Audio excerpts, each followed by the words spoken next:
Testing, testing. Oh no, testing, testing. Yeah, it's working. Turn this back on. I think we're ready for show business.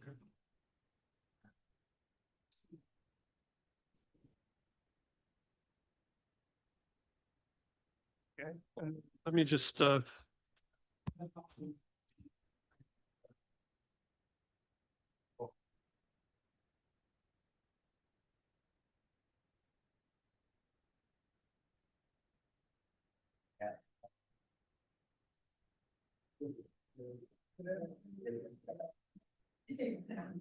No, you're not gonna get your pay.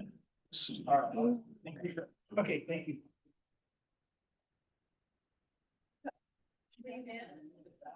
Yeah.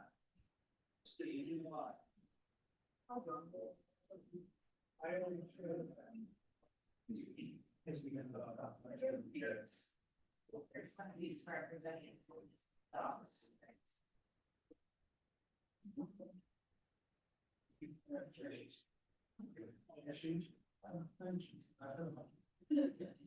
So fine.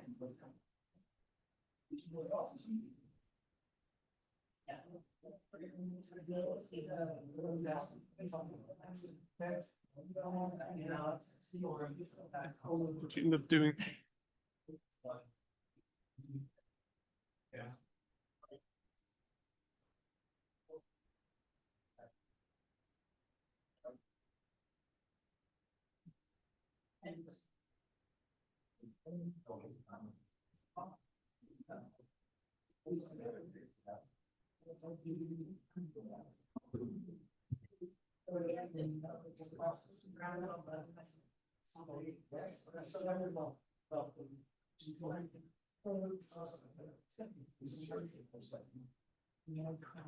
First.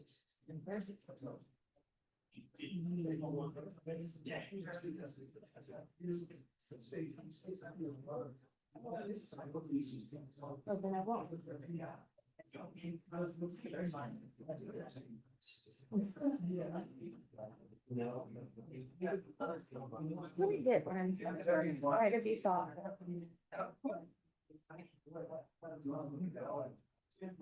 You're good. Okay. You good? Good evening, everyone. Thank you for joining us for the Sutter Creek City Council meeting on August 3rd. Our interim city clerk, Alejandra, is here. Can you do a roll call, please? Mayor Gunzelman, Here. Vice Mayor Cirque. Here. Councilmember Reardon, Here. Councilmember Swift, and then Councilmember Feist is absent. Will you all join me for the Pledge of Allegiance?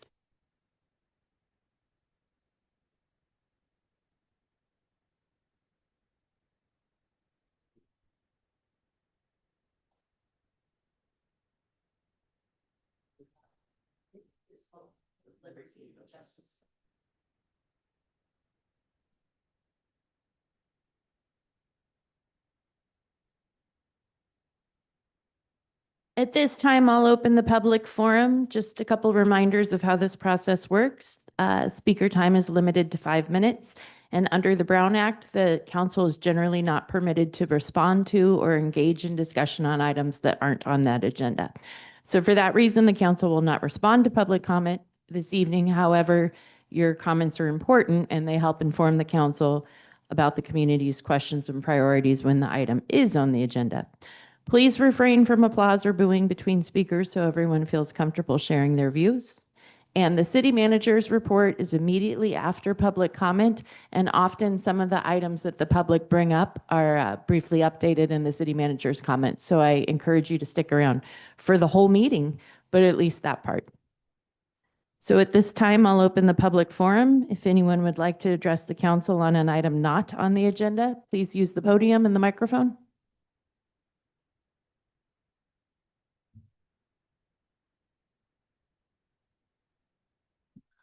Good evening, members of the council. Craig Baracco, Executive Director, Federal Conservancy. Just wanted to briefly bring to the council's attention, I believe Conservancy President Brian Jobson has met with a couple of you, Mr. Reardon, Mr. Swift, about the junkyard off of Amador Road and the need for code enforcement action from the city. I know later on the agenda tonight is a contract for code enforcement action or a code enforcement contract. But I just like to highlight that specific case. I believe Mr. Reardon, you talked with our president about it, and wanted to offer our cooperation and services. We organize through our membership group, our stakeholder group, Watershed Protection Alliance cleanup efforts. We'll be doing the McCollum River in September, but we also do a number of other cleanups throughout the year. And one item on our to-do list has been these sort of ongoing code enforcement, private property collections of large amounts of junk. We are, first and foremost, we have targeted homeless encampments and the resulting messes from abandoned encampments. But some of our most persistent public waste issues are actually private properties that fail to live up to their obligations, and we don't want to let those guys off the hook. So as the city moves forward with a code enforcement program, we'd like to pledge our organization's help and support on cleaning up the most problematic of these sites. And we wanted to highlight the junkyard on Amador Road as the leading contender. So thank you for your time. Thank you. Anyone else care to address the council on an item not on tonight's agenda?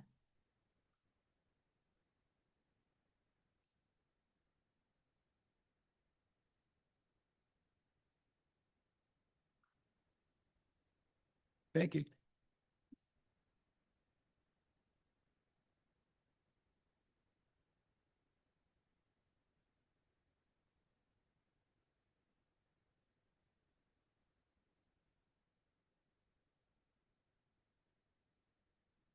Okay.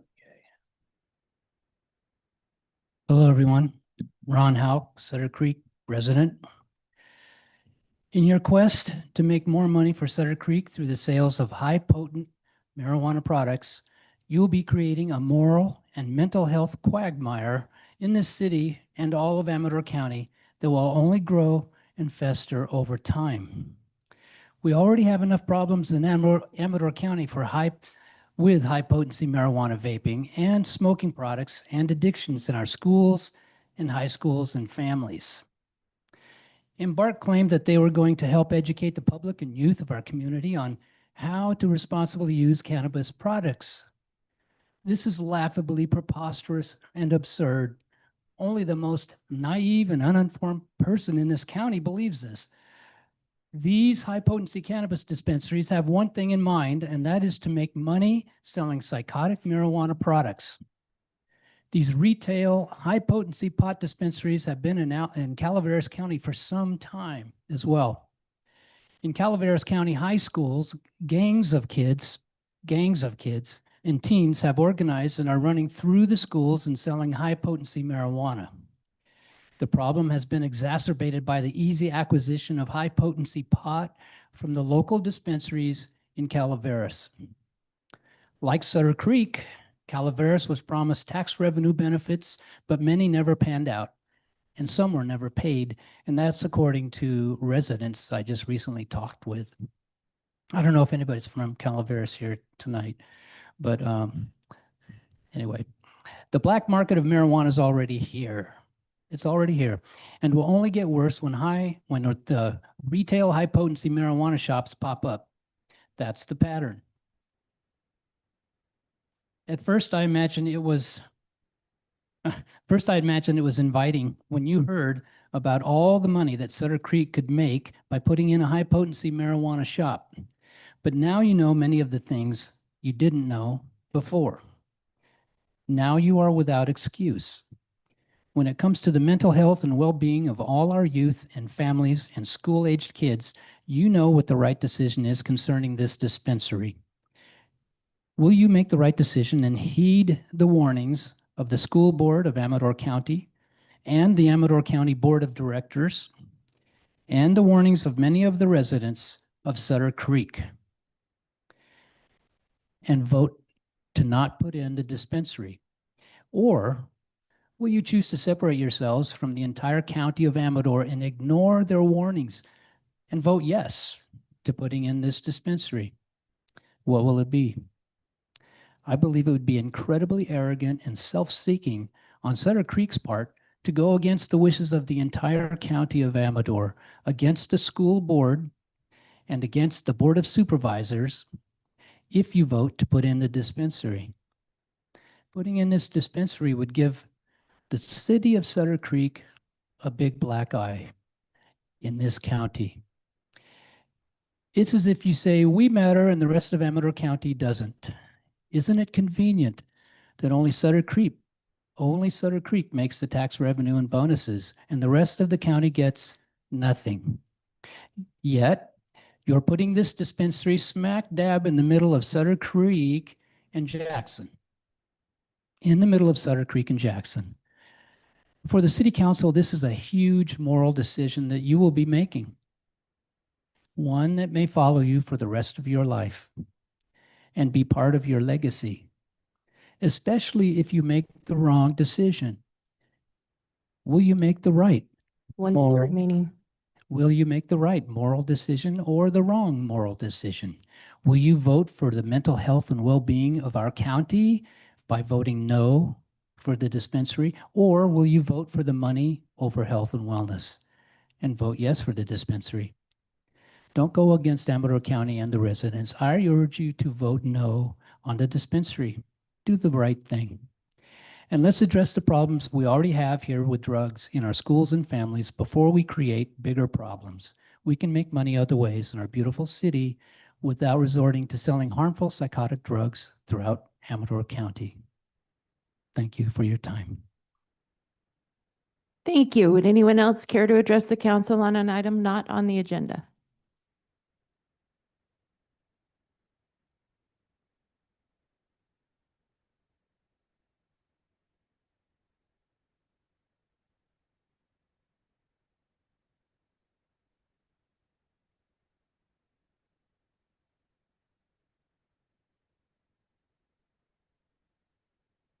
Hello, my name is Suzanne Hauk. I'm married to that guy over there that just spoke, and I've lived in the beautiful community of Sutter Creek for 10 years. Thank you for the opportunity to share my opposition to the Embark Dispensary. On August 17th, you will be casting your votes for the proposed Embark Dispensary. You have been given many studies and stats on the dangers of the present-day high-potency THC since last December. You have heard the concerns of people who live here and absolutely oppose this dispensary coming into our beautiful community. Please go back and reread the emails and reports that have been provided to you.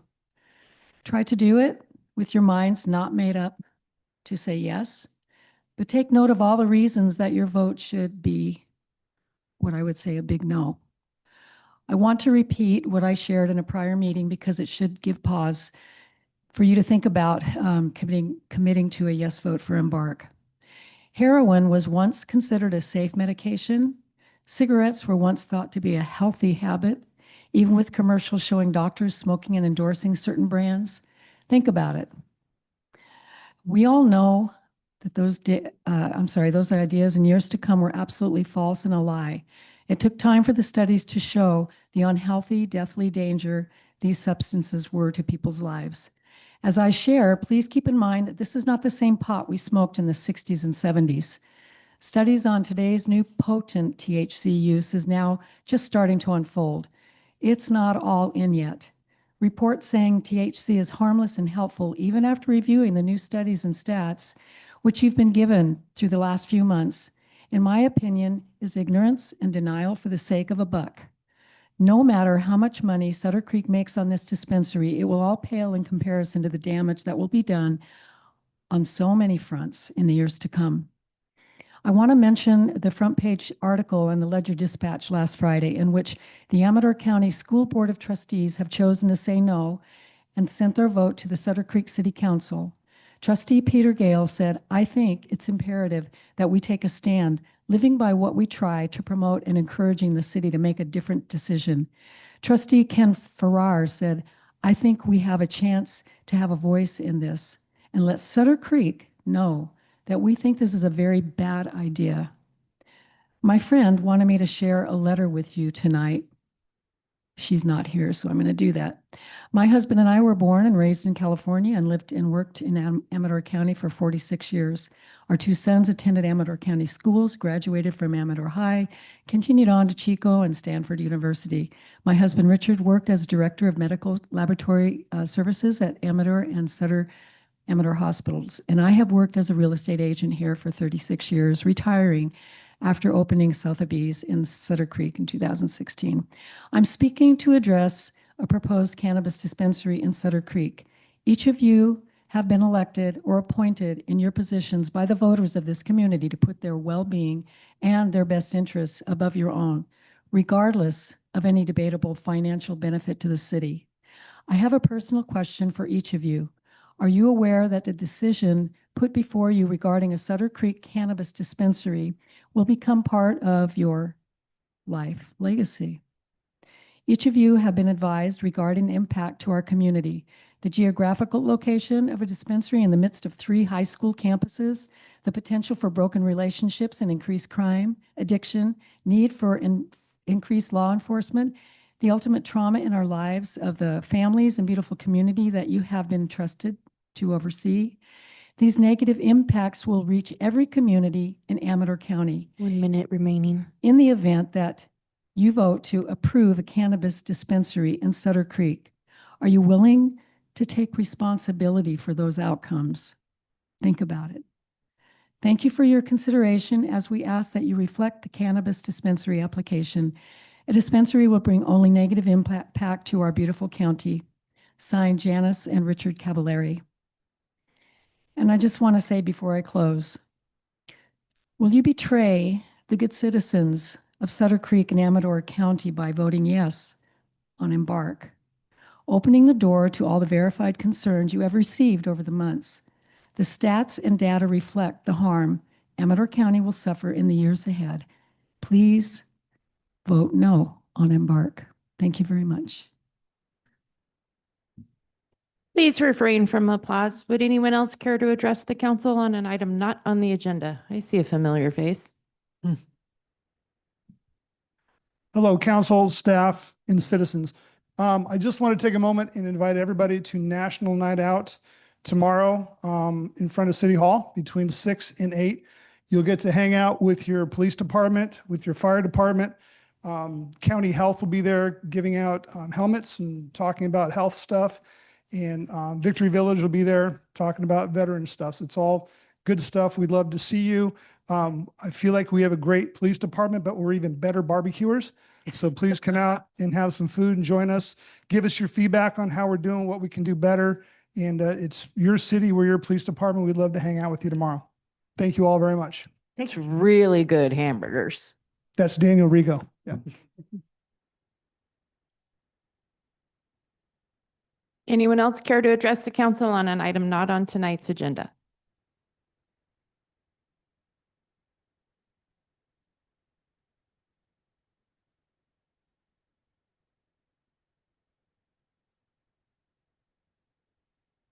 Good evening. My name is Tim Walters. I'm a resident of Amador County, not necessarily Sutter Creek, but I have a vested interest in stopping the building and opening of this cannabis center. I have children I raised up here, and they've been out of school for 15 years, but even in that time, in the late 2000s and early 2010s, it was fairly simple for them to acquire contraband of all sort. And, you know, I am guilty, I guess, of not maybe being a strict enough parent, but there's not much you can do when your child sneaks out the window. All that aside, I think it's our job as citizens and elected officials or appointed officials, in whatever the capacity, to protect the community and the children and their future. I don't think they really understand what they're messing with, some of these drugs. When I was younger and I smoked pot, it was way nothing compared to what's available today. It's all chemical. And it's potent. It's, 90%, 95% THC. That it's amazing what happens to their mind. There are plenty of studies about what this drug does to our mind, our attitude, and our desire to do anything. So I'm pleading with you. There are other ways to make money for this county. If that's the excuse, we're going to build this to make money, just like we were going to have a lottery in the state of California and it was going to help the schools. Well, when did that start? I mean, the money going to help the schools. I'm not aware that it was really a big positive event in the school's history. Anyway, I just appreciate your prayers about this. Somebody mentioned your legacy. We all need to do what we can do to protect our culture. And the family structure is going to pieces. I'll stop. Thanks for your time. Thank you. Would anyone else care to address the council?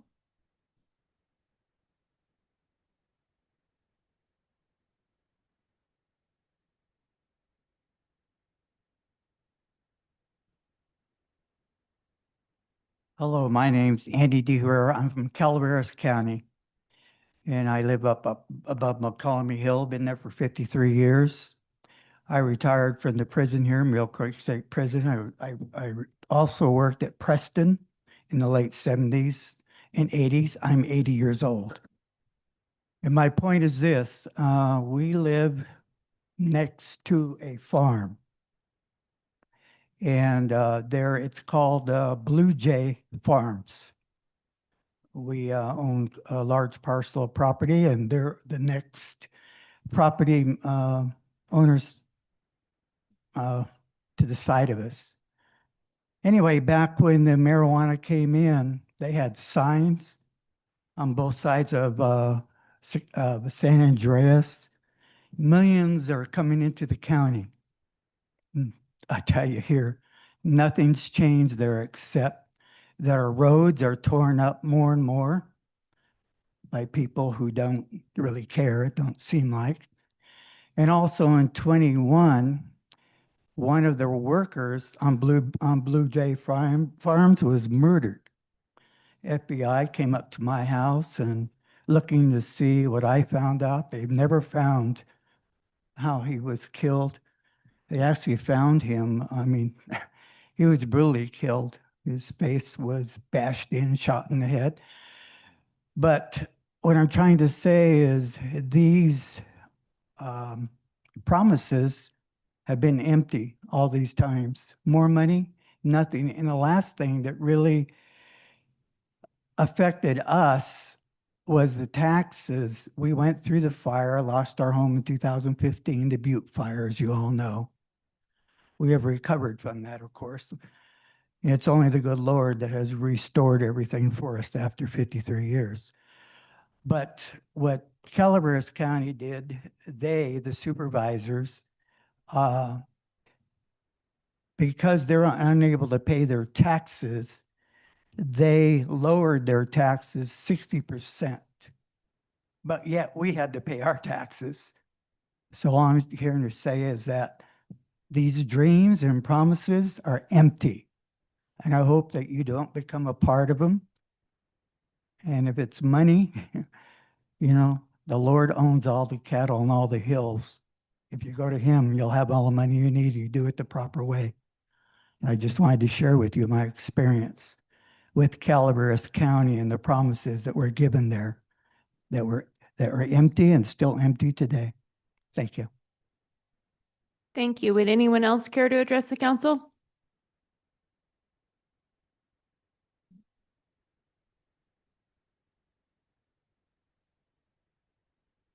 Hello, my name's Charlton Churchill. I'm in Sutter Creek here. And I don't come here very often and I'm not a speaker. Just wanted to share my concern as a citizen here in Amador County. And I don't approve, our family doesn't approve of the cannabis business coming here. So that's all I wanted to say. I think my direction, and I don't know a lot of the environmental impact, but I think my big concern is all the kids in Amador County. That's a big one for me. I grew up in a family with a lot of marijuana, a lot of prison, a lot of dysfunctional family ties. I've seen a lot of the playouts of what happens, and it doesn't look good. And I just want to share that as a experienced what I've seen, and also the kids in our county.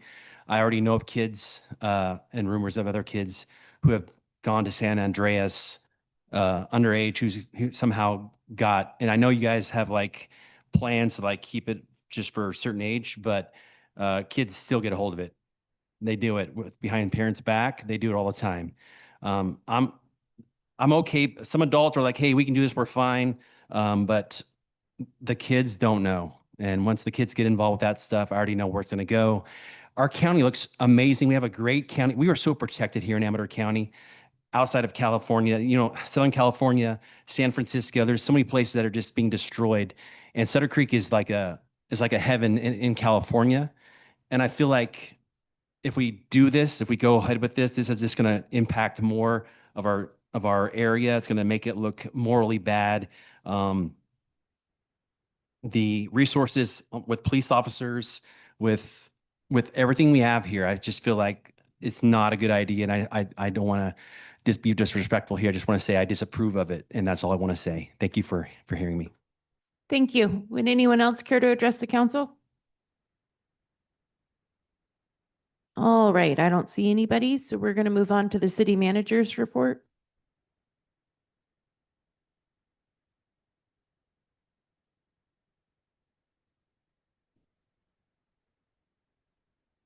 Guess one thing I noticed is we need more back row chairs. Everybody wants to sit in the back row.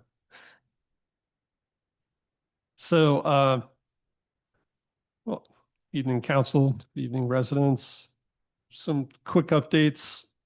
For starting with wastewater, Dan and his team have been busy.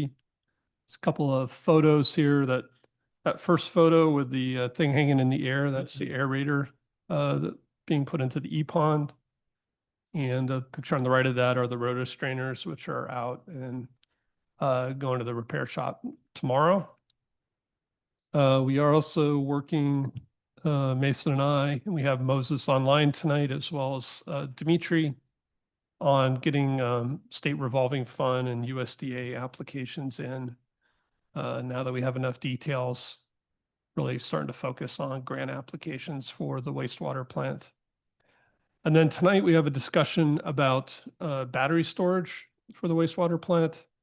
And then solar, which would connect up to that battery, can actually come next year. So I thought we were going to bring solar sooner, but it's really the battery where we have a grant that we have to take the next step. And then just operationally on ARSA, both CDCR and us had a lot of water this year in our reservoirs. We've been switching back and forth. We're switching back to CDCR today. And then our plan is basically come the end of August, we would switch back to ARSA for the rest of the season. So month and a half to 2 months, hopefully. The speaker on code enforcement, Craig, you're still here. Appreciate the comments, appreciate the offer to help. We are looking at a consulting agreement for some really experienced code enforcement officers. We have had some longstanding issues, and I think we really need a little bit of help to get the follow through and be able to take the legal steps we need to take for enforcement. And then later tonight, Dan is going to go over a project plan for the year for all the projects that were approved in the budget. The picture on the bottom there, we got some new swamp coolers delivered today, and hopefully they'll be installed tomorrow and the next day to help cool off the auditorium. So these are modern ones. We're hoping they'll work a lot more efficiently than the old ones, which have been broken for a couple of years. They don't come with squirrels inside? Yeah, that was extra upcharge for the squirrels. And then Sutter Hill Road is starting repaving today. So conservatively, it could take up to 4 weeks. We hope it doesn't take that long. But, you know, the detour signs are up and we'll be letting the residents know. I think today they can still, you know, travel locally if they have to, but there'll be a couple of days where nobody can drive on the road. Are you still looking at the portable temporary air conditioners for the Ragtime Festival? We're trying. I don't know did you hear anything today? Okay. It's coming down to the wire, but we're trying. Will the width of the Sutter Hill Road, will that be broadened at all, or it's pretty much where the, It'll be mostly where it is. I mean, that's Okay. what the funding was for. We are really looking at the drainage and culverts and things, okay. which are along the sides. Because I know that's also used by some cyclists, so they don't have to go up and around on the curves to get out of town. That they'd rather just go make it a shot. So I don't know if in putting in the road and the new paving, if there's anything required that there has to be bike or any pedestrian. Yeah. I know it doesn't have to have pedestrian access, but Yeah, I mean, we already went out to bid. We already ordered the contract. So, you know, we're going to try to do what we can. but- okay, that's why I didn't know if it included anything broader than what it already is. Yeah. Okay. Okay. And then Hayden and Broadway are also being repaved. And this is, again, an AWA project. And they were not happy with the quality of the paving. So those roads are going to be redone. And that's starting this week as well. Are we joining in there on the Broadway aspect with some of the Measure P funds to make sure it all gets done? Yeah, it's the same deal as before. Okay, but that's going to happen this time. So just, are they removing the pavement, what's on Hayden or? I'm not sure. That's what they told me, that they're gonna grind it off and then they're gonna redo it. Wow, So they say it in one day too, so okay, because we'll see how that goes. I don't No, think That seems ambitious to me, but if you lay on top, go over it again, Yeah, it's not the- too high as it is. in some of the areas, they didn't have enough thickness, so they really, the undulations of the road, they didn't flatten that out. Okay. So they really have some real thin spots on there. So they have some that are a little more and some that are less. So. Is this along with your report later on in terms of like, what is it, at 3 different intersections actually along Broadway that have to be redone? No, that's a different one. Yeah, Oh, okay. that's a different one. Sorry. Took me a second. Was AWA unsatisfied or us or both? Both, I would say. Cool, I'm glad it's being resolved. Yeah. And then we had a pretty successful startup social a couple of weeks ago now. Councilmember Cirque was there. Had a lot of great feedback after the event as well, which is kind of what this one screenshot is. And then, so you guys know, the Embark project is coming to you guys at your next council meeting, which is August 17th. And then just a host of other things. Mason, again, continues to work really hard on the audit. Our new auditors have really been digging in. They have not been super happy with our previous auditor. Again, nothing substantial in terms of total dollars, but we're really trying to get through this and get everything accounted for properly. And, you know, we're running into the beginning of the next budget season, so there's a big push to really get this done before they have to reassign their auditors to other cities. We actually brought in a consultant to work with Mason, to help get through a lot of these issues and make sure we just get everything nailed down. I've also been, in contact with the Amador City Council. They're actively reviewing the proposed contract, so that's still in process. You may have seen an article in the paper. So again, to be clear, they were talking about this fiscal year, 26, 27. Any agreement with us would start in July of 27, which would be the next fiscal year. So the sheriff's department they were able to reconcile the contract they had still with them? No, they're still in the old contract, which has been terminated, but there's a year notice. So again, that contract's in effect through the end of June 2027. Okay. And then just wanted you guys to be aware, our planning team, which is mostly Erin, but also her partner, are getting very busy with Sutter Creek projects. So, they've been working on the Embark application. The next one that's coming up is the Sutter Creek Ranch, 150 homes. That one's kind of resurrected, and we've got a pretty large kind of EIR evaluation that's underway. And then Panner Creek has been resubmitted, and so that's a third on the priority list. That EIR you're talking about, is that specific to the traffic? Well, again, they're submitting under the old EIR, and we're working through a checklist that's been used in other cities just to validate the new proposal with the existing EIR. But are we doing the updated traffic study that ACTC required?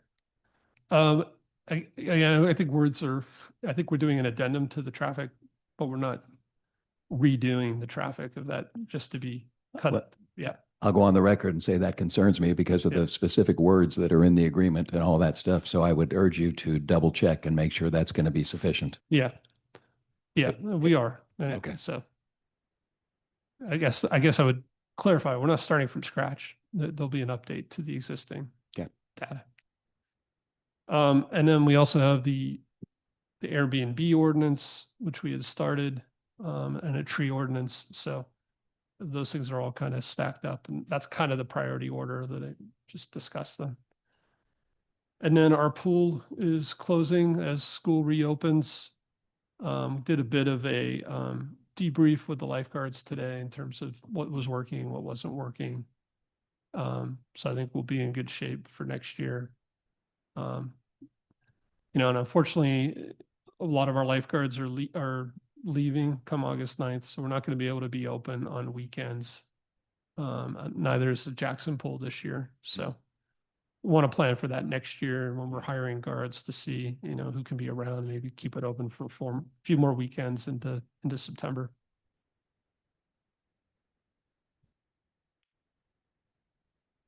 And then, as Jim mentioned, we have National Night Out coming up. And then this weekend is the Ragtime Festival. And then the Fireman's Ball, September 5th. And then a bunch of stuff comes in October as things start to cool off a little bit. And then just a reminder again, we have the next meeting August 17th. The meeting for Labor Day weekend is canceled. And then on the 21st, we'll go over the impact fee annual report. And hopefully the audit will be ready for that meeting. So any more questions? Good job, at the last minute, kind of scrambling and managing the pool season to all the staff. Yeah, and again, thanks to Daphne Parker, who managed 2 pools this year and broke her foot at the same time. And it's getting a little stressed. And then, we had our manager and, several lifeguards. So yeah, it all came together. Any other questions for the city manager? Just a comment, as hot as this weather is, it's hard on us, but it's really conducive to disposing of wastewater, so stored water. So that is one positive to appreciate. Okay, there are no presentations tonight. That takes us to item 6, the approval of minutes. I sent some edits already to the clerk. Anyone else?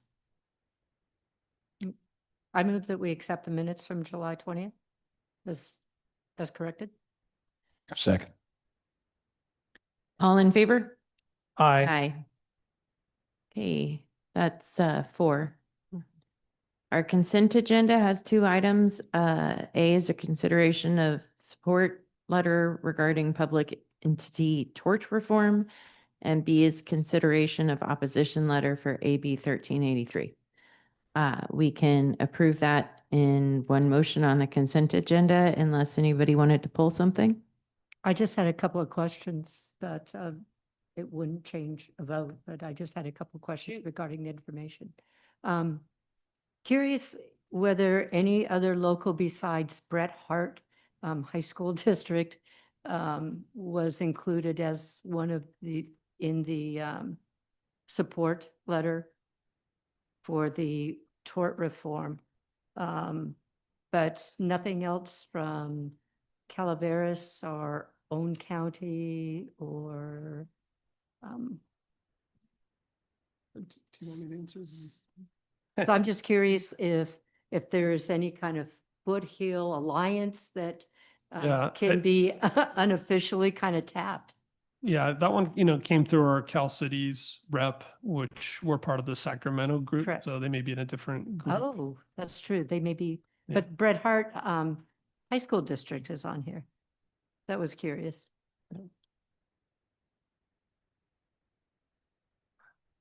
Anyone else? Or I'd hear a motion to approve the consent agenda. So moved. Your second. All in favor?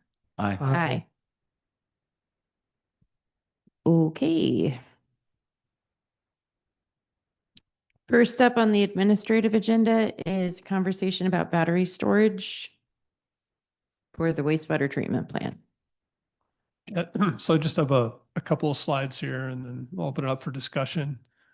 And like I said, we get to the discussion part. Moses from Schneider Electric is online and can answer some questions as well.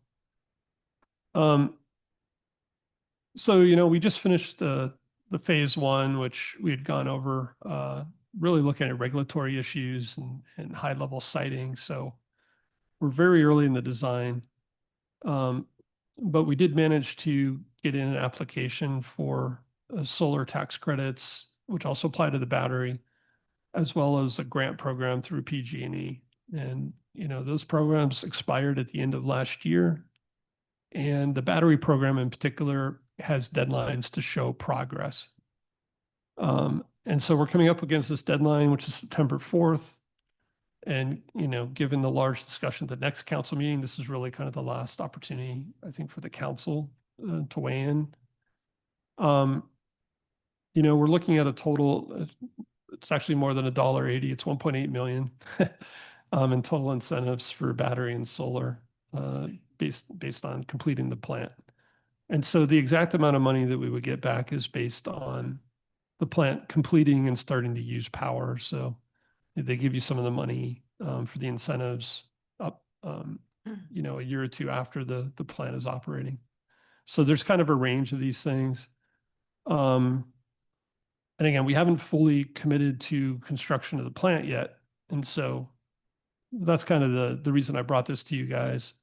I think it's a reasonable risk and I'm recommending that we move forward. But I just, things aren't 100% certain right now. So the positive scenario, the upside, assuming everything works out, we file for our grants, we get the funding we need. Moving forward tonight will let us save up to $3.5 million in cash flow over 25 years through energy savings. And also, the more we delay, construction costs go up over time. And if we can maximize these incentives and grants, this 4.6 million project will only cost us 2.8 million. So it's, pretty high percentage. The down scenario, negative scenario is we finish this next phase, we decide we're not going to be able to construct the plant and we have to kind of cancel everything. That remains an option. We would have to pay termination costs, and we'd have to pay for any work completed. So if you guys, Which we would have to do anyway, right? yeah, but again, now we're talking specifically about the battery and Okay. solar. You know, tonight we would sign, you guys would authorize me to continue to negotiate and finalize this amendment. I gave you guys at Places an update. The actual amendment itself is continued. We continue to negotiate. Bill Slender at Hydro Sciences has been providing feedback. And so I think it's very close, but I'm asking tonight too, that you give me a little bit of flexibility in the motion. Not to change any substantial part of the agreement, but if we need to tweak words, between now and September 4th, that we can do that. And so I highlighted some of the changes between what was in the packet and in the current addendum. There weren't that many. And I'm trying to see if they were. See, they were shaded in yellow, and I'm not sure they came through on your printout. They did not. There were kind of tweaks here and there. Some of them were just being more clear.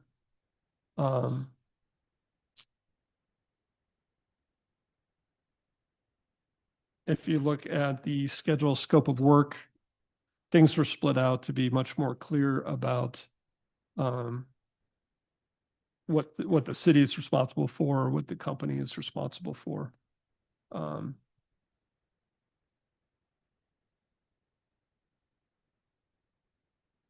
then the Schedule B's a little bit more detailed. I think those are the primary changes so far. Were there any changes to the financials on Schedule C? No, I don't believe so.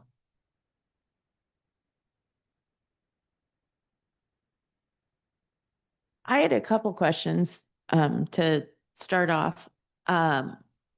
When we originally considered this last year or beginning of this year, I think it was the end of last calendar year, we were kind of in a mad dash because those tax credits, that program was disappearing. Right.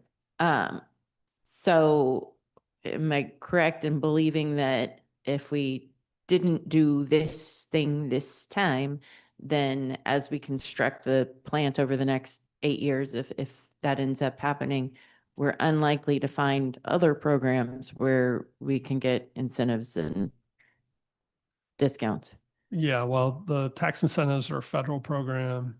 And they're gone, right? They were eliminated under the major big beautiful bill. So we got in before they expired. The battery program's through PG&E, and it closed as well at the end of last year. And so now we're in this phase where we just need to meet certain milestones according to the schedule for the grant program. And there's some variability and some risk. So we're not going as fast as we could. Actually, one of the longest lead items is waiting for PG&E to upgrade the electrical connection at the plant. We've been told that'll take 18 months to 3 years for them to come out and put in new transformers and things. So that factors into this schedule. That was one of my questions. Yeah, I noticed that the PG&E thing, that long time. And then I noticed that it was going to be 30 days from now before we even apply. And I wanted to know, so why is that? Since PG&E is such a big risk, why aren't we applying tomorrow? If that's like one of the big major risks. Yeah, I think, Moses, you can jump in now if you want to answer some questions. Yes, hello. Good evening, Mayor, council members. Just sound check. Want to make sure I'm coming clear. Yep. Yeah. Perfect. Good evening, Council Member Dan.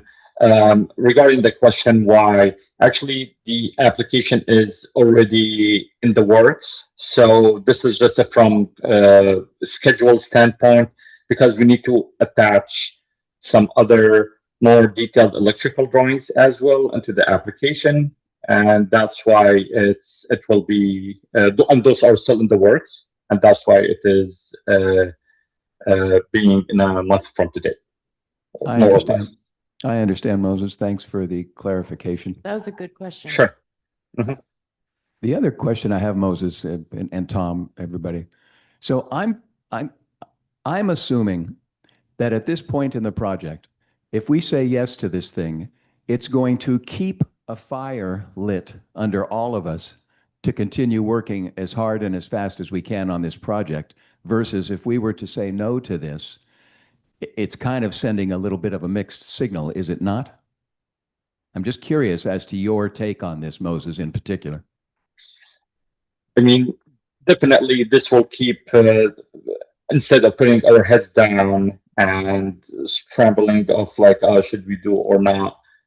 Basically, yeah, keep our heads up, looking, try to look positive. And as Tom mentioned earlier, we already started some work on finding some sources of funding.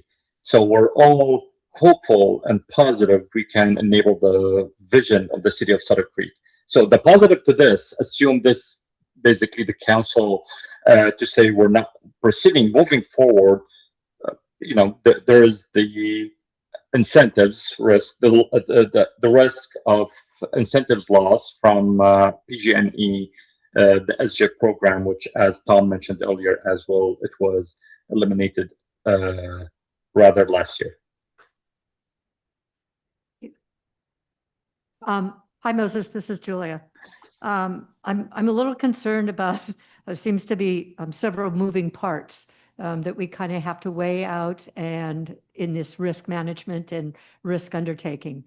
One for me, besides what Dan had talked about, is also the extensions are not automatic and will require continued program eligibility. To me, that's a loaded statement.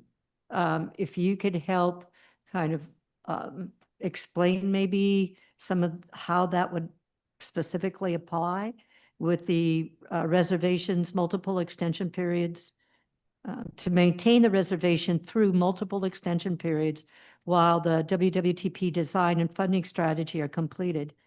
These extensions are not automatic and will require continued program eligibility.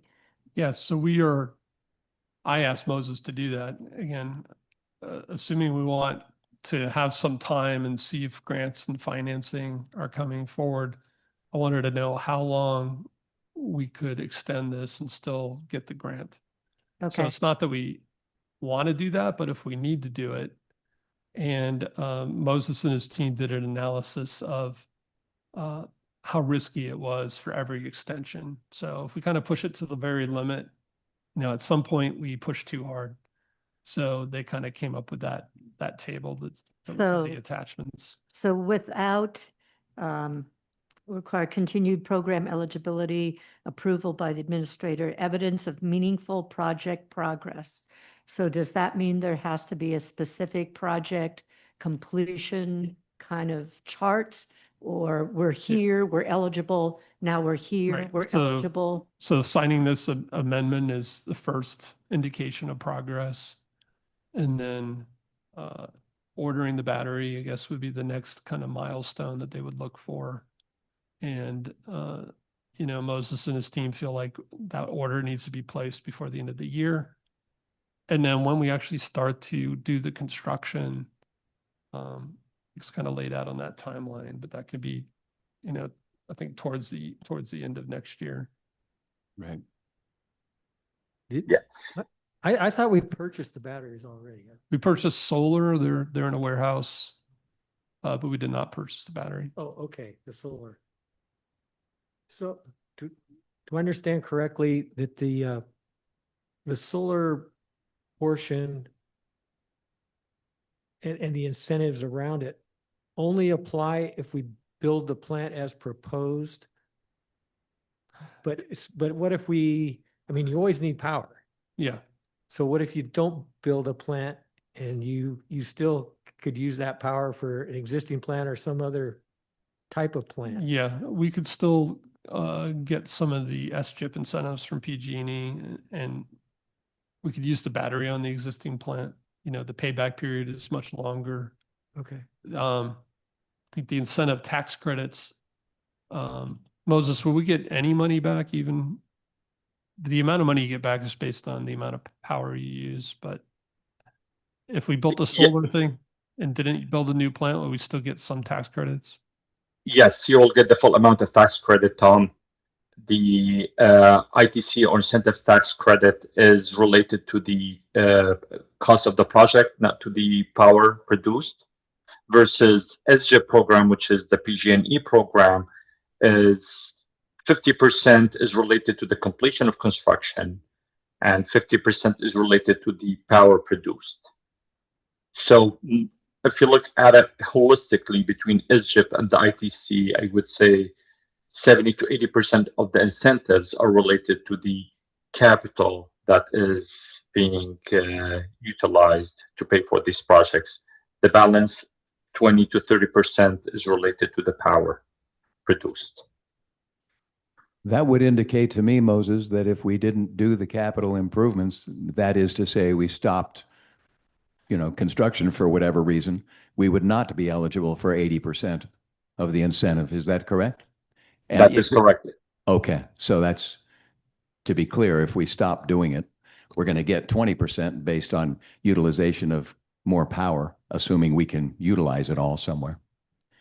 But we wouldn't get the other 80% back. If I may clarify here, when I say construction, the construction of the battery and the solar. So there are two cases. Assume battery and solar are installed, and now you have option A, which is with the today's plan that the city currently have. Then you will get full amount of ITC, which is incentive tax credit, and more or less, I would say probably 50 to 60% of the SGIP. Okay. Case number two, which is same thing, solar and battery installed with the future plant, which has higher power requirement, then by theory, you will still get the full amount of the incentive tax credit, which is the bigger portion of the money or the incentives, and you will be able to maximize the incentives from SGIP, which is the PG&E, because the future plant has higher power demand requirements than the current plant you currently have. That makes sense. So a follow-on question then, Moses, if to keep us in the low risk category, it looked like construction would have to be done by like 2028. Yeah, that's the low risk category. If it gets beyond that, it starts turning a different color or something. Correct. And go ahead. In terms of risk. So my question to you is, what is your confidence level that we can get this done by the year 2028? If 10 is absolutely, there's no question in my mind, and 1 is there's no way in the world. I would go with 9 and just say 9 because God knows I cannot predict what's going to happen tomorrow. Hurricanes or so hopefully not, but some disasters. That's why I'm saying 9. But from the rest of construction, engineering, all other stuff that are under our control, I'm 100% positive it's doable. Beautiful. That's what I wanted to hear. Moses wants to start building right away. Yeah. I'm the one slowing him down. I'm going to insert Dan's question because he didn't do it. So you mentioned ordering the battery. Did we confirm about ordering the solar, and then if we order the battery that it's a Sutter Creek purchase and the Measure P revenue comes to us? Sorry, say that again. It's all about the taxation, Moses, that we talked about last year. Yes. Are we gaining the benefit of that on this and all purchases of capital equipment? Yes. So the tax, technically, the sales tax of equipment or of any, it's mostly material, right? We're in the state of California. It's mostly for the material the tax will be paid on. most of these tax definitely will go back to the city of Sutter Creek. I'm still, Tom, I know I owe you some answers, but I'm still working internally on the ins and outs on how that's going to work. It's we're working with our vendors and partners just to ensure all the paperwork will be managed properly. But to answer the question, yes, that's the goal. Moses, how far away are you from being able to say absolutely you're going to get that tax money? I mean, again, technically, technically we're working with our vendors just to make sure, because usually I think taxes or sales tax is distributed through the county, if I'm not mistaken. And once these items are ordered, the vendors that we're working with, they need to file, or they need to allocate that specific equipment to the end user Exactly. that's they can benefit, right, of that equipment. So to answer your question, I hope within the next 4 to 6 weeks we should at least understand how the process is absolutely going to work. And once we get the battery ordered, that's I think the time, or once the battery actual payment will be paid in full or partial, then that's the time the vendors will start their process or paperwork based on the fiscal year they operate under. Is there work on our end that we need to do with our county to make sure that this is all going according to plan? No, it's the Schneider needs to make sure their subcontractors, again, find this agreement and follow through with how they report things to the state. Okay. Exactly. So is that pertaining to the solar we already bought and the battery we might buy at the end of the year? Yeah, and then the actual package plan itself. Sure, is a yeah. big So purchase. at this point, the sales tax is not resolved. I've been on Moses. He's working on it. Okay. So It's not resolved yet, but we aren't concerned that it's it gonna won't be a resolved. subcontractor by subcontractor. They need to make sure each subcontractor Does the right thing. Okay. Exactly. For the solar, to answer your question, Ms. Mayor, for the solar panels that the city has purchased last year, I was told it was resolved, and those taxes should be routed through the proper channels through the city. So the vendor, let's put it that way, has done their paperwork in that manner for the solar panels. So we just need to continue this work vendor by vendor as we move forward. Mason, you should be able to see that pretty soon for the solar, right? And you can That's what I was thinking. let us know. Cool. Okay. My next question is is Dimitri, are you there, Dimitri? No, No? not tonight. Okay, well, any of the rest of you, it seemed like as we go through this process, the more we have our acts together, so to speak, the more beneficial it looks for us funding wise. So as we're applying for these different grants, one of the big roses on our nose is that we have a shovel-ready plant and we've already raised our rates and all those things. Will doing this exercise give us any lift in our grant applications? Yes, I mean, the more money we have in reserves, the better, right? And so getting these grants and incentives preserves our cash. But we're going to have to spend cash She's saying before we get the incentives. by authorizing this expenditure, does it help our case? It gets us more for less money, which helps our case. And then it's built into our financial model. That's part of Does it reflect the all of our confidence that the council and the staff have in moving forward in the applications? Sorry, what was the first part of that? So does this reflect any type of confidence? I mean, if we approve this, I mean, that should reflect the confidence that we are moving forward, we are determined to make this work. Sure. Yeah, but for the grants and the loans, it's really about the financial model. And, this is built into our model that we're assuming we are going to move forward and do this.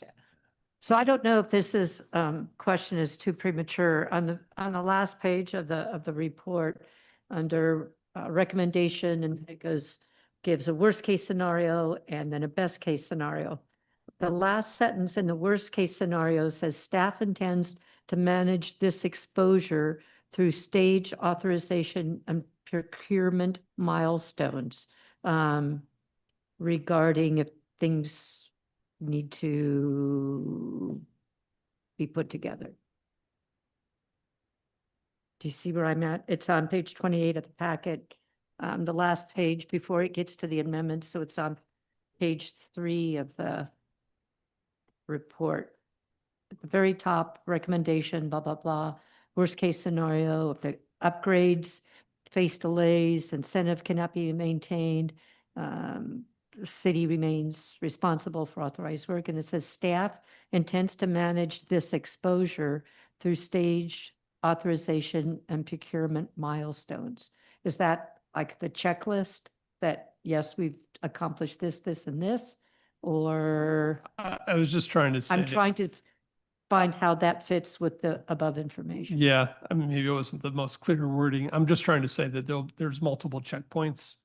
And that just because you approve this tonight doesn't mean we're going to just blindly move forward and construct a battery in a field. I mean, we have other checkpoints where we could make decisions. So that's all that meant. Okay, I was trying to. Indicating due diligence. Yeah. Well, and that was reflected through here, but I was curious of what the through staged authorization and procurement milestones. I just what those know that look we're going to like. hit different stages, like. Makes sense. It's fancy. That's, I just want. You win for most syllables. Yes. That's all I had. Comments or questions? Okay, council, public. Would anyone in the public care to comment on the matter? No, so if there's nothing else, I guess I'd entertain a motion.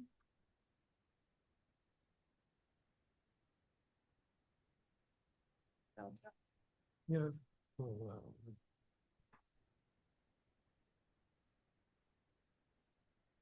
I make a motion that we approve or authorize signing of the construction agreement amendment by the September 4th deadline as presented, subject to defined authorization milestones. I second it. Any more discussion? There's a motion and a second. Okay, all in favor? Aye. Aye. That was 4, Alejandra. Yeah, so we wanted to know if we could take item C before item B. I was gonna just say that. Nikki, that's for you. Okay, so we're gonna move. Thank you, Moses. Appreciate you being there. Thank you, Moses. Nice to see you. Yeah, thank you. Have a great evening. Didn't recognize you without your glasses. Thanks, Moses. Thank you. Okay, we have, we're gonna do 9C, updates to the mini Provis playground.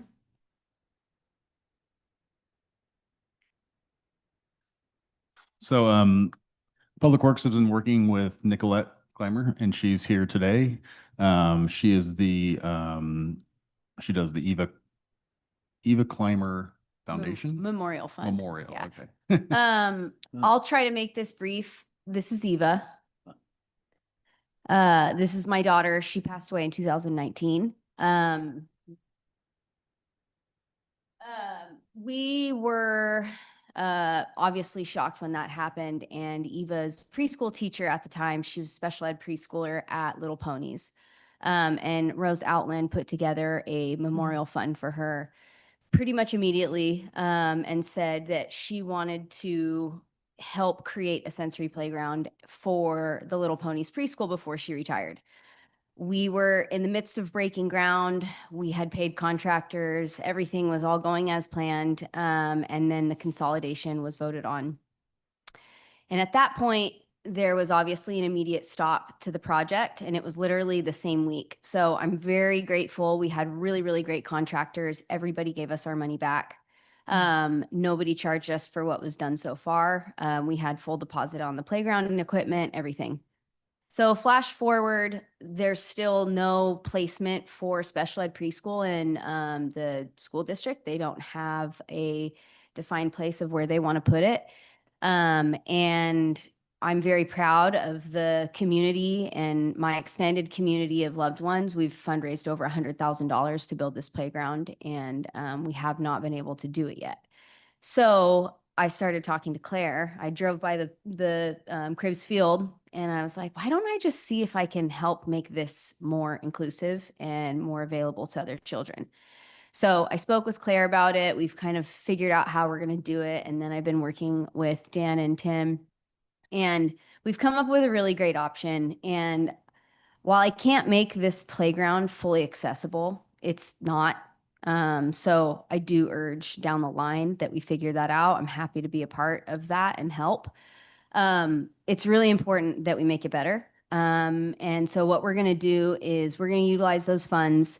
I have given the school district many opportunities to be able to give me a site to be able to offer a sensory playground to the school district on this side. There's only one in Plymouth. And they just are unable to do that. So I want to actually make it to be even more inclusive where typical and atypical kids can go, because I had both and I didn't have very many options for both my kids to play at. So what we want to do is, first and foremost, we're replacing all of the damaged treads, the tic-tac-toe. We want to get this back to operating condition, and all of that's already ordered. But we want to put in pour-in-place surfacing. And if I can get the right funding, I would like to expand it slightly, but we haven't fully got that commitment yet. And then there's a couple other pieces that some individual donors have wanted to donate to enhance Mini Provis and make it a little bit more accessible to all. I'm not asking for any type of memorialization or dedication specifically. I would like to put up a banner or something while we're doing the project to have the community be aware. And the only thing that I would really love to do is potentially do some form of a mural along the wall. And the last piece, I haven't really talked to you about this, but another Sutter Creek family recently lost a young one. So Water Street Antiques, they are phenomenal community members. Sorry, I feel really bad that they're in that situation as well. But I brought it to Mom and Dad, Kevin and Krista, and I would like to also have there be some form of a dedication in this mural to Kendall O'Neill. And they would love that too. It was one of her favorite places as well. So the goal is to make this be a much safer place for all kids, not to have different surface changes or elevation changes, and give it a good, strong foundation for many years to come. I would also plan to work with the city of Sutter Creek and make sure that there are funds to maintain the surfacing. My hope is that we can figure out a way to do that together, so it's not just on the memorial fund, because I have bigger plans for potentially doing scholarships for graduating seniors. So there's that, but this is a staple of Amador County, and it would be an absolute honor to upgrade it. Yeah, thank you. So I'll tell you a little more about the nuts and bolts of it. So the equipment has been ordered for the playground. Hang on 1 second, Dan. Yeah, sure. Before you sit down, Nikki, you said this won't make the park accessible in this step, and we can't do that, right? Are we talking about this, the slope? Okay. So we talked about this about a year ago too. Yeah. I don't have the funds or the resources to be able to truly make it 100% accessible. But right now, just for everybody's reference, if you have a handicapped caregiver, even, not necessarily the child, but if you have grandma who is the one in charge of a special needs kid that has mobility, they have to park all the way over on the other side and they have to walk all the way around. That is the only accessible spot. And then if you have a child in a chair, they also would have to park over there. They still actually handicap spaces. There's one. Not likely. Yeah. Is So there one right here? from experience, before the concrete was put in, I could count countless times how many times my daughter would be like trying to get down to the playground and just walking would fall in that DG. So it is a huge improvement, but it is not, it's not accessible to handicapped children or adults.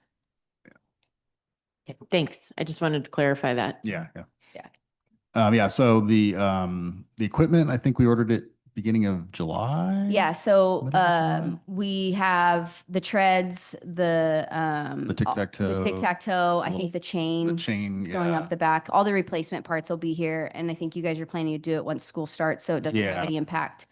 on Yeah, so stuff. as soon as that comes in, then we're gonna wait. I mean, obviously school's gonna start pretty soon. So kids will be gone from the parks. And then at some point we'll decide and we'll put out notices to close the park and replace all the platforms and stuff like that. I don't know how long that'll take, probably a week or so at least. So depends on when we get the manufacturer's, instructions and stuff like that. Once we get that done, Frank's already started working on the bid for the project. I don't know if we'll probably go out to bid in January, maybe December, something like that. We'll try to get on next year's construction schedule. That usually works better with the contractors. They're cheaper at that point if you do it early in the year. So we would have the base bid be the surfacing, and then we would have an alternative bid to do more in the back. And then that would just expand the structure area. Is that the blue part or? I think that is the blue part. Yeah. The blue part would be the expansion in the back. So the red would be the existing area and then the blue would be slightly larger. Yeah, and we get a little benefit out of this too because, well, we get a huge benefit out of this, but we also get another benefit of the chips that are in the park here. We're going to take those out and put those into Bryson. So we'll have a little extra over there.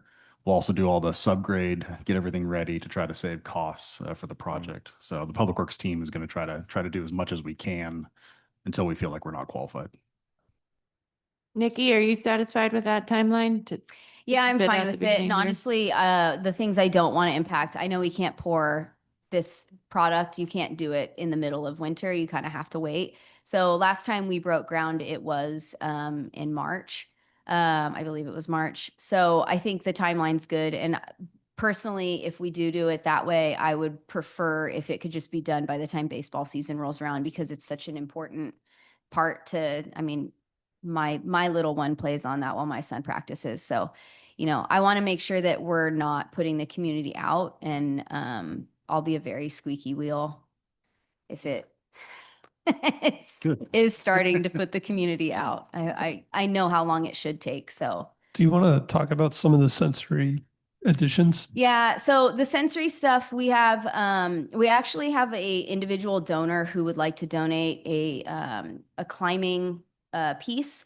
So that would potentially be able to go further away. We kind of need to talk about that and see where we can fit it. It might be something where we get to expand the actual surfacing a little bit so that it goes around it, but it doesn't have a huge fall zone. If you're familiar with playgrounds, there's so many complications with how much space you need around each single implement. But we really want to have some type of musical piece, something that makes noise, where a child who is in a chair or that really can't run around can stand in front of it and be able to play. So we have a couple options. We could have something that's self-standing like that, or we can actually do sensory boards along the wall if we wanted to, if we can get that surfacing, that extra funding to get the surfacing all the way to the cinder blocks. Then other than that, there's mainly that's the add-in would be the sensory pieces. So sensory boards, either self-standing like that, or like I said, multiple against the walls. If somehow, some way I get a big fat donor, there might be able to be space to be able to expand it a little bit more and get a spinning element. But other than that, the base of it will be the surfacing and some sensory boards for stationary play. And none of that would preclude you adding something later like the spin. Well, the pour in place surfacing is really, really expensive. Oh. So it's not like a quick, I think if we're going to have curbing, if we use the existing curb that's there, then that saves a lot of costs. If I can procure additional funds and we can expand it, we wouldn't be able to really, add in we could, it would just cost a lot more to do it down the line. And the life of the surfacing, from what I was told in the past, you want to have it poured at the same time to be able to maintain it and have good longevity. Thanks. I want to thank you for bringing this to our community, for our community and for the kids, even on the outside. I taught next to Rose, or worked with Rose at part of the state preschool program Yeah, years ago, and she has a heart of gold. she But really does. realizing how limited really those facilities. Yeah, So thank you. thank you. You're welcome. Well, and it seems, and we've all seen when things like this, incredibly positive things like this happen in our community, it inspires other. And you already mentioned Kendall. Yeah. So, I could see, we're talking about the spend things and other additions, this movement really you're Yeah. creating can go, other cities can find people to work with. And, I don't see it ending here regardless of Yeah. where the surfacing ends on our park. Yeah. I think so too. So again, we just wanted to update you guys, make sure that you were on board with changes to the playground. And like I said, we're replacing parts of the existing playground, and then we'll go out for bid in spring and January for the new surface. Right. You need approval from us, it says on the agenda. That approval to go get a bid, or what do you need from us? It really just Proceed. really is kind of an information Yeah. report, unless anybody's really against it. Doesn't have to be. I'll open it up to the public. Would anyone else like to comment on this item?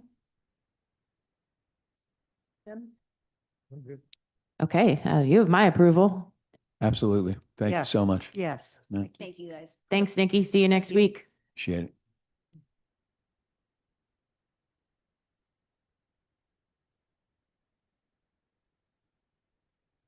Okay, we're gonna backtrack to the Public Works Project Plan. Do we have anybody online for the code enforcement thing? No. Then 9B.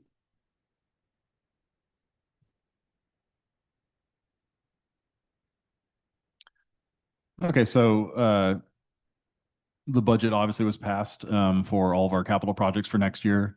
And so we just wanted to give a little update on where we are with all of them, any issues that we're running into, kind of talk about what we're planning for the year.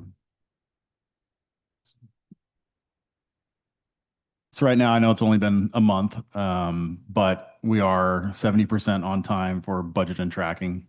So everything that we think that we could do, we're pretty set on. I made kind of like a very simple, just green, yellow, red, stoplight kind of thing, to show if projects are on track, budget, time-wise, all that. Yellow, we're still trying to figure out some stuff. There might be some delays, but we don't have significant delays. So we think we're still fine with those. And then the red ones are the ones that we know we're going to not hit this year, or we're going to have to move back. Dan, one of those red ones had to do with the piping on the creek. Yep. And you indicated unless an emergency was declared, can we talk that through real Yeah, quick and definitely. understand, is that Yeah. really an option or not?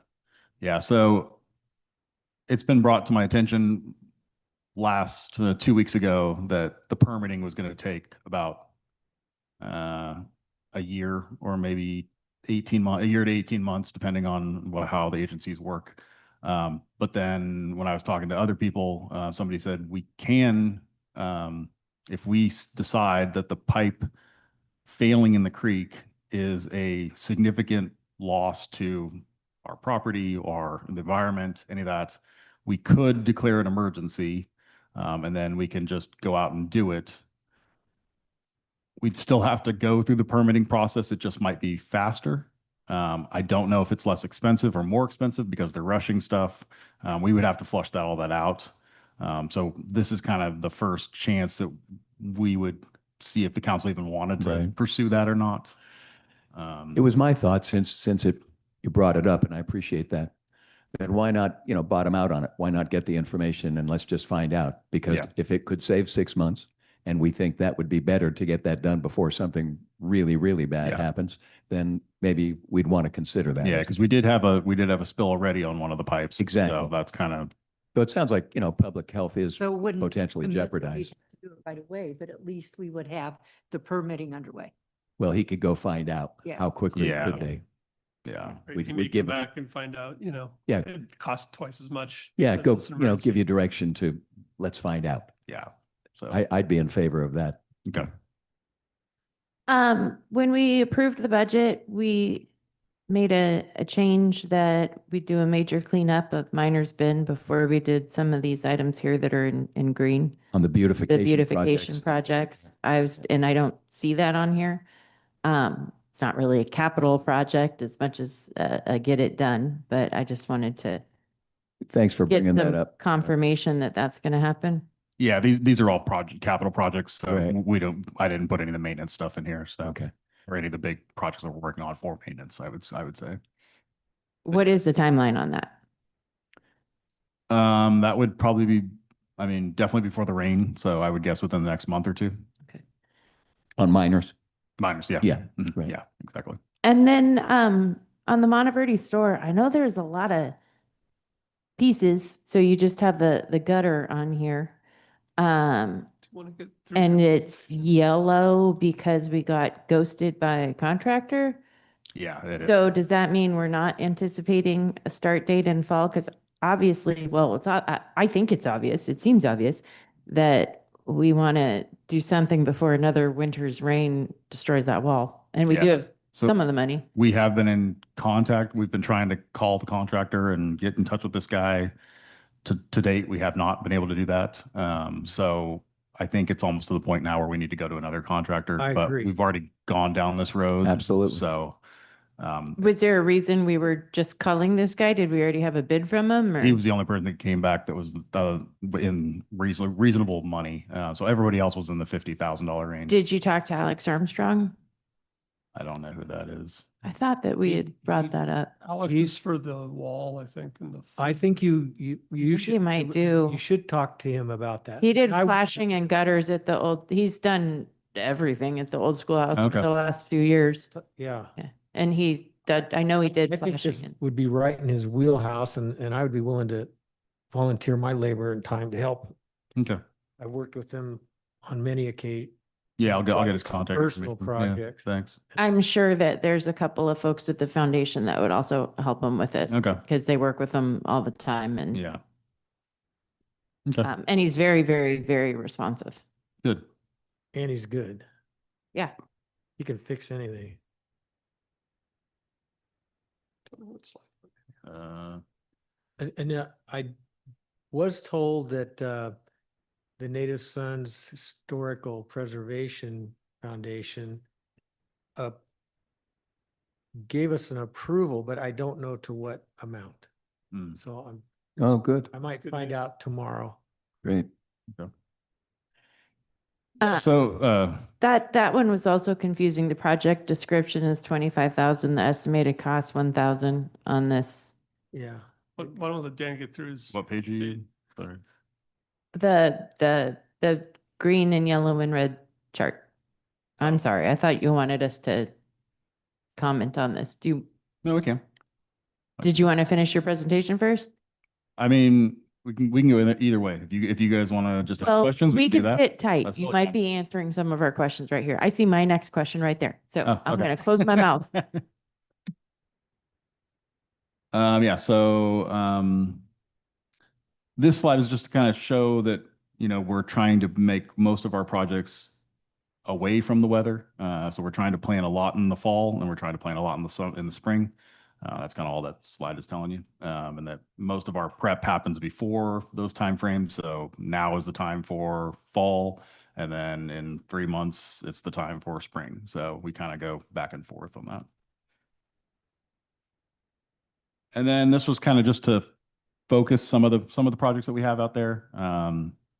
The Sutter Hill Road surfacing, the Gopher Flat crosswalk, and the B&B Historic sidewalk. Did walk that today and kind of had a better idea. When I first thought of the project, I thought the limestone was kind of all over and the asphalt was kind of on top.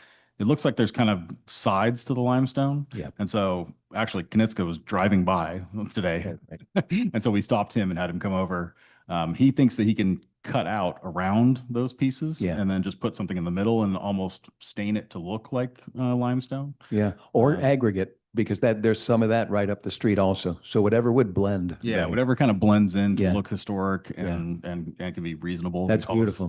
That'll be much better than Yeah. anything blacktop out there. Right. Yeah, so that's kind of an update on that one. Beautiful. Real time. Good. Yeah. And then for the parks, obviously we just had the mini Provis stuff. The Bryson pump track, I took this picture today. So they've got dirt mounds out there. They're starting to form little Cool. hills and stuff. And then the maintenance, the maintenance is in there because of Bryson, because Bryson has so little chips. Even if we take all these and move them over there, we're still going to need more loads. So Yeah. just kind of to show that it's a maintenance item, but we are going to need some capital for it to bring Yeah. it up to standards, I would say. It's not the walking bark from Campbell's, is it? Where do you get those chips? No, we have a company that comes and they blow them in. Actually. Yeah, oh, it's that kind. That's right. Yeah, Yeah, yeah. yeah, yeah. And then facilities and historic preservation, obviously the auditorium, we're trying to get new swamp coolers in. And then we will talk about AC after the swamp coolers, after we have a week or so of those to see how they work. The Monteverde store, we already talked about that. We definitely are going to need a new roof for the city admin building. Animals get in there all the time. We kind of play catch up to try to keep them out. And they go in there and sometimes die. Sometimes we get them out before. So Have you had skunks in there recently? not skunks, but birds. Mostly birds. Mostly birds. Yeah. What are we talking about now? The little house right down there. Yeah. The office. Yeah, Tom's office. And the birds are getting in because of the roof?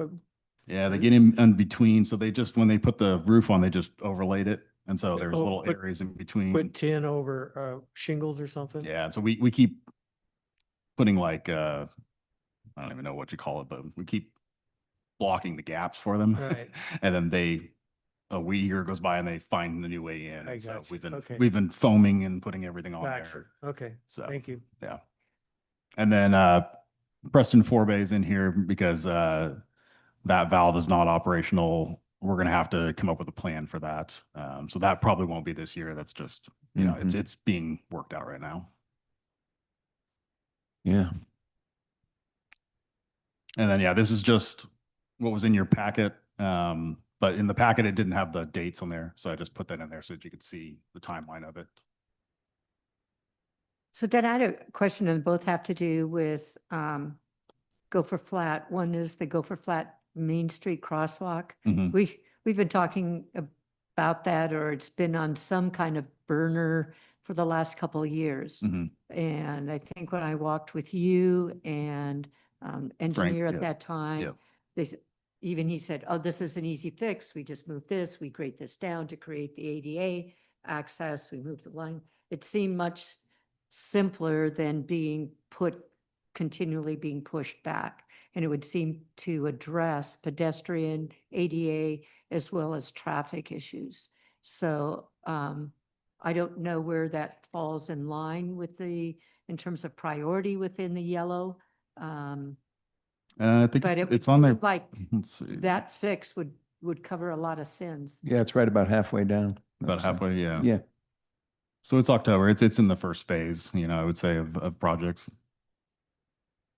So possibly this spring? No, I would say possibly this fall is what I'm this thinking coming for that. fall. Yeah, this coming fall. Yeah. Okay. Is See, and that- I'm not seeing the dates. Oh, yeah. I'm sorry, I can't It's see jumped where it over is there. on That's that. the first one.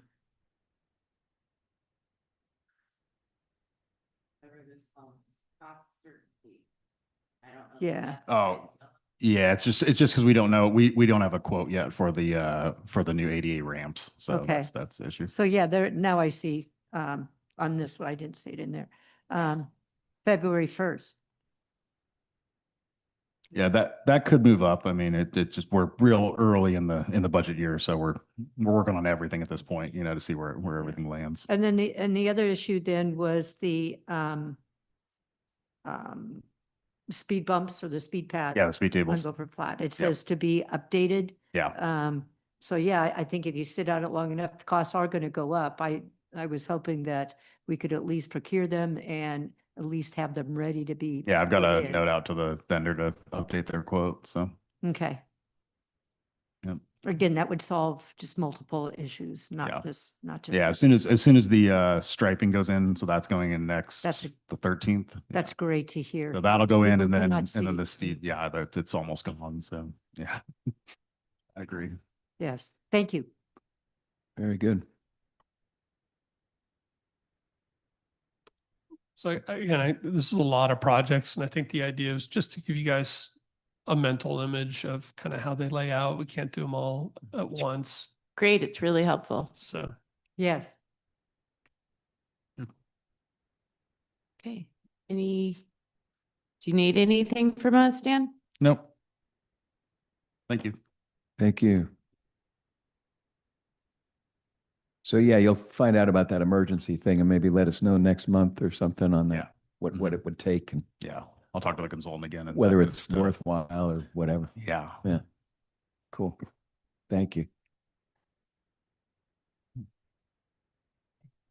Okay, we're gonna move on to 9D, the code enforcement contract.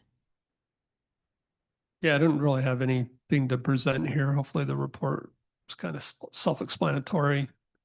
I know you guys have really wanted to focus on code enforcement. It's in the budget. I think this amount's actually within my authority, but I just wanted to bring it to you guys to show you the idea. And again, having them focus on 3 areas of town, I think primarily though, it's the junkyard. I've been told, and they will confirm, that at the top of the hill, that the gas station owners in the process of eviction, so that might solve itself, Uh-huh. but they will verify and follow up. And then for the Palace, the Sutter Creek, that's one where our options may be more limited. It's I think the issue is going to be standing water and mosquitoes and that kind of thing. But they will also look at that, look at the ordinances, maybe suggest changes to the ordinances for that one. They did come out here. We did visit all 3 sites. They met a couple of the people involved already.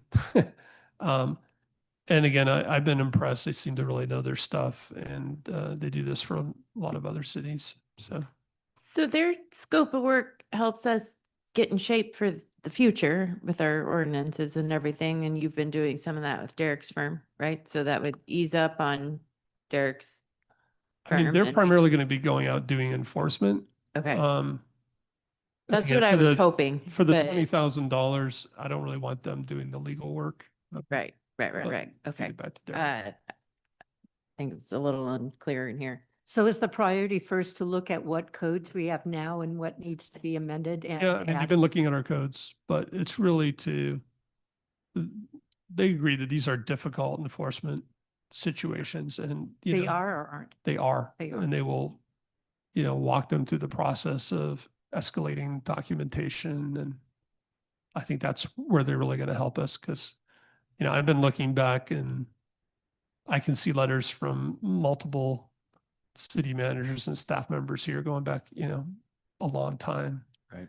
And we never really get beyond that stage. So I think we need to move beyond the cajoling letters and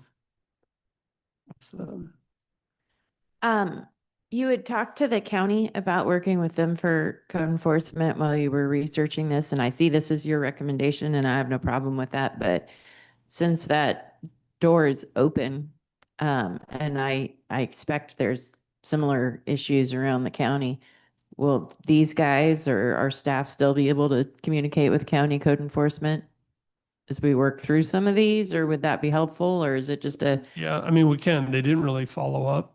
Okay. And yeah, I felt like these guys were pros. So great? I had one last question, to kind of maybe with this and then back to Dan. Is there any update on Remco at our last meeting?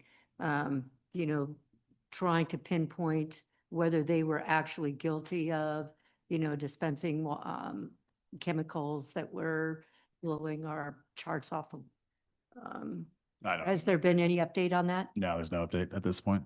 Okay, because I think we talked about, we thought that was pretty important on, especially if they continue to do that and it's continually to cost us money, then to, Well, it doesn't cost us any money right now, but yeah, I mean, if it gets to the design phase, then it would cost us money, but that's, you know, okay, about 6 months to a year from now. So that's in phase 2 of the wastewater plant. So. okay.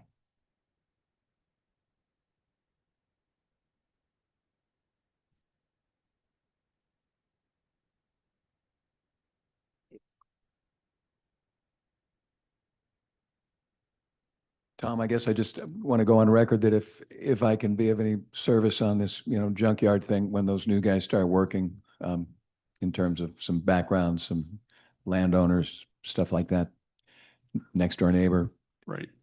the information that I visited with her for about an hour last week and learned some things that I hadn't heard before. I don't need to go into Yeah, them when we now. went out and looked at the property, I think it's very clear the owner there has studied our ordinances, understands his legal rights. Uh-huh. I appreciate like the Foothill Conservancy wanting to get involved. But I think if we're moving towards a legal process, we need to be very careful about Absolutely. who does what on private property. Totally. Yeah. Yeah. Thank you. It looks good. Okay, do you need a motion on this? We need to authorize you. Yeah, sure. Okay, would anyone care to make a motion? I go ahead and move to approve the authorization for the $20,000 contract. Second. All in favor? Aye. Aye. Okay, mayor and council member reports. Jim? No. Julia? We have an ACTC meeting on the 6th. Huh? No, the ACTC meeting is on the 6th to approve the bike ped. I was getting there. I was getting there. To move to vote on the bike ped proposal between Amador City, Sutter Creek. So I'll be going, I assume you'll be going. So hopefully that gets all resolved and completed. Good. Dan? I don't have anything to report tonight. Derek? City Attorney's report? No report. Okay, we have the report from Republic in our correspondence. And if there's nothing else, we're going to adjourn into closed session. Okay. All right.